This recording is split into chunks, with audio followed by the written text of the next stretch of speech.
Ayan mga kahalaman. Ayan, isang magandang araw sa inyo. Ayan, isang makulimlim na tanghali. Tanghali na ba? Ayan, tanghali. Dito naman tayo sa ating panibagong video kung saan mag-interview naman tayo dun sa tungkol sa buhay kalakal. Ayan, syempre bago tayo simula yung aking intro. Ayan, babasokin ko muna. Intro, pasok!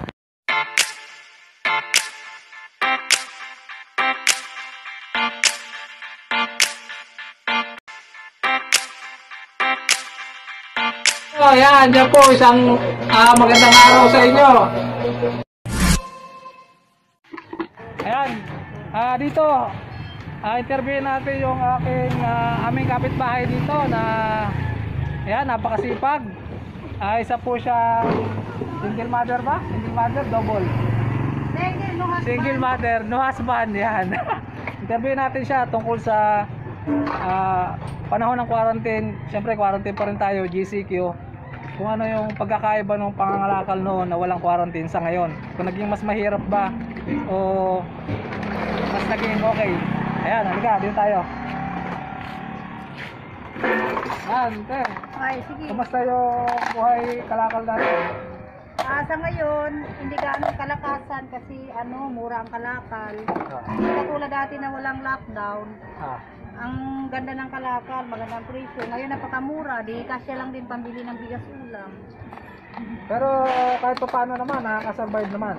Opo, nakaka-survive naman maghapon. Kailangan ka bumalik pa ng 2 beses para yung pagkain ng mga anak mo masuportahan. Ilan ba yung anak mo? Ang anak ko, 3 babae, 2 lalaki. Bali 5 sila lahat. Ibig sabihin, kaya pa rin, kahit pa paano, kaya pa rin sa panahon ng pandemic natin ngayon, kaya pa rin. Natural, kailangan magsipag ka, wag ko sabihin mong magtamad-tamad kasi maraming pinapakain. Yun talaga ang kailangan, no? Opo. Hindi yung nawawala na agad ng pag-asa. Ay hindi po, hanggat buhay pa tayo, May pag-asa. mananalig ka lang ni God, may pag-asa ka talaga. Talagang kailangan siyempre may pananalig sa Diyos. Kailangan talaga yung natin. Ayan. Ipakita ko yung yung mga kalakal. Ayan, ito yung kalakal niya. Ayan, meron dito mga mineral. Pakita mo lahat. Ayan, ang kanyang kalakal. Ayan, may mga mineral. Meron siya mga bakal. Ayan, may bakal siya. May bote.